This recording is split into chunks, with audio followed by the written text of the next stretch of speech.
Hey everyone, I'm Artosis. This is game 3 of Benson against Tarson. I believe it's from the Go For SC2 Cup. Tarson, one of the best Terrans in Europe, just tied it up 1-1. If you haven't seen those first two games, pretty quick one-sided games, both of them. I just kind of grab a bunch of replays and commentate them. I'll be asking the top players for some better replays soon, but you know, this is what I had this morning after I got some pretty good settings on my recording devices. By the way, any comments on the quality of the VOD, very much welcome, as I am still working on getting all the kinks out, making sure all the sound levels are really good, making sure that the quality of the graphics is really good, and all that stuff. So, there you go. Please leave it in comments. Tarson right now saying, I bet you'll six-pool me. The first game was quite a cheese again from Benson. Second game, Tarson just played kind of solid and ripped him apart. Oh, a fan of Action Jesus. For those of you who didn't watch DreamHack, Action Jesus six-pooled everyone and actually made it really far. And it's a nice little cute conversation. Anyways, looks like we're going to see a hatchery first from Benson. 14 hatch. Pretty safe. And from Tarson, he is going to gas, so that's one of the more important early things to look for in a Terran vs. Zerg. There's several different builds you can do. You can go a 1 barracks expansion, you can go 2 barracks pressure into anything, or you can go barracks gas. So Tarson choosing a barracks gas, probably going to put a factory down here, judging by his wall-in. Of course, a few Marines first. And there's always that possibility that after the first Marine, that's going to go ahead and stop any scouting drones, that he'll go for a tech lab, perhaps. But I'm thinking it's going to be a factory here. Tarson does love Marine Hellion harassment, and on a map like this, it can be quite good as well. Benson has that hatchery making, has his pool almost done, just finished the gas. Gets the gas pretty quickly here so he can get that speed upgrade as soon as possible. Zerglings without speed are terribly bad. You do not really, they're not very good for anything. You can fight low numbers of zealots with them, that's about it. And we do have some Marines walking out, checking these Xel'Naga watchtowers. They want to watch for any incoming Zerglings or drones. Doesn't want to let Tarson scout, or rather Benson scout any. So we're going to join them up. SCV checking out what's going on. We do have 2 queens being made as well as 4 Zerglings. Pretty standard. Factory a little over halfway done. And there we go. 100 gas. Benson's smartly going to send his drones back to the minerals, it looks like. Or leaving one on. That's fine as well. Everyone has their own little style with that. But Zergling speed on the way to stop any early harassments. But this harassment's going to come before that Zergling speed is done. No doubt about that. We do have the Zerglings running up now. Now, Tarson's pretty well known for this type of pressure. It's normally 4 to 5 Marines, plus a Hellion that he starts attacking with and rallies a little bit more in. And he is getting a starport at the same time. He likes to follow it up with some Banshee play occasionally. There's a lot of different things he can do with that, though. I've seen him do dropships, Vikings, all sorts of things. Tarson, a very versatile and very good Terran player. Now we see here it comes, forcing more Zerglings, 12 more Zerglings on the way. Benson is more ready for it this game after getting pressured quite strongly the first game from it. And a really smart thing to do, because you notice Benson has a lot of left-up minerals that he can't spend. Oh, here the attack comes. I'll tell you after that. But here we go. See, this is the beauty of it. The Hellion just softens the Zerglings up while they try to attack the Marines. And the Marines just start getting a ton of kills. But as I was saying, when you go for double queen and the gas and all that stuff just so early on, you can't really spend all your larvae. It's very hard to keep them down. It's really good to use a creep tumor. Just throw one down, connect your main and your natural so the second queen can come down and fight. You have 2 queens sitting out there fighting that off, and the Zerglings as well. It's going to do much, much less damage. So we see Zergling speed is done. Banshee on the way. No way those Zerglings are going to do anything. But I think they did see, I have to take a look, they did see a command center being made. They did see the starport, so he can assume a Banshee and expansion, as well as Tarson getting his extra barracks ready to macro when he does expand. I love making just a couple Banshees in this matchup, especially around this timing. You can float around, kill any Zergling scouts, stop any expansions that are far away. It's really great for scouting, puts the fear of the Banshee, as I like to call it, into your opponent. Just a good move by Tarson. So we see really good drone saturation up here. In fact, so many he's sending some to the natural. Starting to get good drone saturation here. Has that third queen for the creep tumors. Very good play there by Benson. He's got to push out his creep as much as possible. And it is time to switch. Tarson playing exactly like we saw him play in the last game on Jungle Basin. Get a couple Banshees out and then go ahead. Well, last game he actually got Cloak because of a funny situation that was going on. But, you know, you get the Banshees out. They scout a lot. They can tell you what's going on quite a bit. They keep the watchtowers in check. You don't want Zerg having too much vision. And then you switch over into your siege tanks. You get a ton of units. And that's going to give you the staying power. When banelings come, you need those siege tanks in siege mode. Or some of that high economy aggression will really get you. So we see a baneling nest on the way. An additional queen here with a lot of energy. Should be laying some creep tumors. And there we go. There's the Spire. Benson has those 4 gases up already, so he's going to be going for mutas pretty quickly here. And he has 4 queens, so he is quite afraid of those Banshees. No 5th queen on the way, though. Now, we do have some medevacs starting up. Stim on the way. Tarson has this expansion up. Throwing up these 2 gases as well. Wants to get his upgrades going, no doubt. There's an engineering bay, even. And everything looking pretty good for Tarson. Has to be feeling pretty decent. Notice the Banshee doesn't let him keep this Xel'Naga watchtower until those mutalisks are out. The Banshee is so useful for things like this. See, Zerg wants to have the watchtowers early on. It really makes him feel a lot safer. Gives him more time to build units. Instead, he's going to have to keep these Zerglings mobile. But, oh, don't want to run into there. Back through the line of fire of the Banshee. Just losing so many Zerglings. Now, here's that extra macro hatch. Here's the expansion hatch. He should be breaking down these rocks pretty soon here. Definitely want to do that. It's an important thing to do.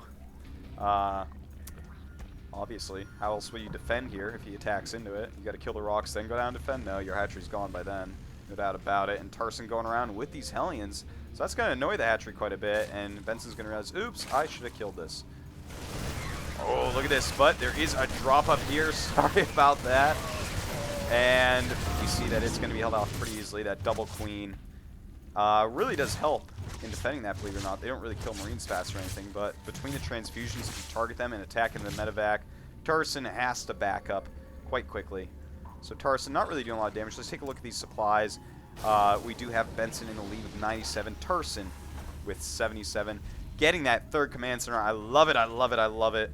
We do not see this enough. A very quick 3rd command center by Tarson. Ready to play that macro game. You know, sometimes we see Terrans all in quite a bit. Not to say we don't see some Zergs do it as well, but in that tournament that I commentate, the GSL, been seeing so many Terran all-ins in this matchup. It's beautiful to actually see some macro play start kicking in. So Tarson right now, he is behind, but he's got some good defense. He's got the missile turret there for zoning. Building one here for zoning as well, and on the side, beautiful here. This is going to zone the mutas out of this area, which is the hardest area for his Marines to get up and attack into. Same with this turret over here. He doesn't really want to send his Marines all the way over here. He's trying to keep the mutas in a more central area around this area, and he can hit with his Marines very easily to defend. So you're going to see, here come the mutas. This is actually a ton of mutas, but will he be able to do any damage? It's going to be hard because those missile turrets are going to zone where the mutas can really go easily. And here we go. Notice his Marines are in place. Going after this medevac. Very nice by Benson. Taking out a medevac here and there can be beautiful play. And there are even some siege tanks there, but the Stim Marines force the mutas back up. Mutas, though, are going to have a hard time flying over here. They have to go way up and around. Now Tarson, will he stim all his Marines like we sometimes see? Or just a couple? And looks like he just wants to stim a huge amount of them. Don't really need to stim quite that many. Should also have these down so he can chase those mutas just a little bit more. Notice the mutas right now, they can come back here and get hit, or they can go down here and get hit. That's the choices, and they aren't great ones. So Benson, though, he's looking like he is in pretty good shape. Really good saturation here. Let's take a look at the unit counts. Mutas are trying to get out of here, but the unit counts 81 drones off 3 base. His economy is absolutely wild right now. In fact, that might be almost a little bit too many drones because he's got to fit units in there as well. 14 Banes, 40 Zerglings, and 13 mutas as well. Tarson trying to do some harassment. These mutas going to come back, though, make it very hard on him. Yeah, and down goes the medevac. Down goes Tarson's drop. And Benson is looking very good. Look at the creep on the mini-map. We have creep going in all these different directions. I can't believe these rocks haven't been taken out. It actually blows my mind. Let's look at the upgrades, though. We do have the Mutalisk attack, the ranged attack going up as well, so that means that we're going to see him transition into Roach. An interesting transition. We do have a lot of Siege Tanks and Marines, but the thing is, those are pretty good overall against Roaches if you handle it right. It's almost better to stay on this unit composition, maybe add in some Infestors. So we see, oh, nice by Tarson there, hurting some of the Mutas. And when he sees that army, he's going to want to back up right away. But he's got a good number of Siege Tanks right now. Let's take a look at these supplies.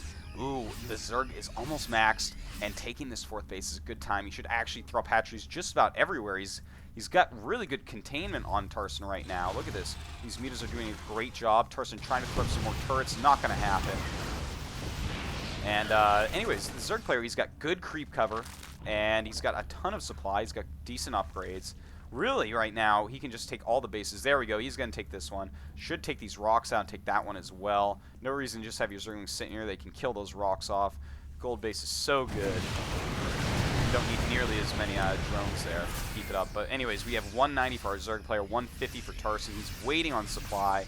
Despite making a reasonably quick command center for a 3rd base, he realizes, uh-oh, I have to be very careful about where I move out here because Zerg is macroing like a fiend.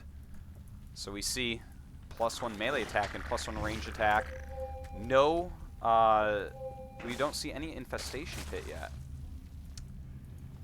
Interesting, interesting. A lot of hatches, though. A lot of supply for our Zerg. Doing a little bit of harassment damage. Just finished his +1 attack. Oh. Doesn't want to go after that Thor. These Marines would have ripped those mutas to shreds. Someone keeps doing that. I think some observer in the replay. I have no idea why they would do that. There we go. Infestation pit is going up. It is about time because he needs either some Infestors to help deal with this huge amount of Marines or maybe just tech up to Hive. So you see Benson decides, is this time to attack? No, it's definitely not. And he runs away after losing some units there. Still making a ton of mutas, but look at this Siege Tank line. This is going to be so fierce to attack into with Banelings and Zerglings. They're just going to shatter everything. The 2 Thors are to stop the mutas from being clumped up and attacking in. Benson's got to be careful with this big group. If he loses all those Banelings, he can get far behind despite being well ahead up to this point. So we do see still he has not removed those rocks somehow. Good drone saturation moving over here. Oh, and it is time to attack! Going right into those Siege Tanks. Sorry about missing a little bit of that, but notice how Tarson is basically the entire army of the Zerg player. I'm sorry about missing just the first couple seconds of that. But believe me, it looked like a lot of Baneling explosions. But let's take a look at the supply here. Zerg already macroing back up to 160, but Tarson at 140, a lot closer now. And without the Banelings, his army is not going to be nearly as scary. In fact, he has no carapace, only got the melee attack so far. So I'm sorry about that, everyone. I know everyone's going to be like, look at the mini-map more! Yeah, I know. So we see that these Marines going to be taken out by so many Zerglings. Imagine if there had been Banelings in there as well. Tarson is looking like he's getting peeled apart at this point. There's too many bases for the Zerg. I can't imagine how Tarson is beginning to come back from this. His income is just too low. It's just the mutas alone coming in now, dealing with these Marines, but actually, it looks like they're going to be chased off. The only problem is that he can switch over to any type of units that he wants right now. Some pretty solid play overall by Benson this game. And Tarson, even though he has like a trillion bajillion SCVs on the gold base, his income just is not going to be high enough. Mined out in the main base. Here come the Banelings. Only a handful of Siege Tanks at this point. Does have that +1 and +2 for his Marines, but nope. Oh, look at that, on move command even. And this is going to be a rout. It looks like Benson's going to take Tarson out in the series. And, well. Look, oh, man. Oh, my. Look at that supply of Tarson just dropped down to nothing. 70 against 140. So it looks like that is going to be just about it. Thank you, everyone, very much for watching. Benson just going to finish him up here. But thank you, everyone, for watching. Sorry I missed just a couple things. I'd love to hear any comments on the quality of the video and levels of volume. I'm working on that every single day, trying to improve that. And I read as many of the comments as I possibly can to get feedback on that. So thanks a lot, everyone, for watching. As we watch Tarson get destroyed, lose his planetary, do a bunch of things. And I mean, that's it, Tarson. I'm sorry, man. He's not leaving the game yet, but we're gonna pretend he is because it's silly to commentate this any further. GG. Benson picks up this win 2-1 over Tarson. Thanks, everyone, for watching. See you later.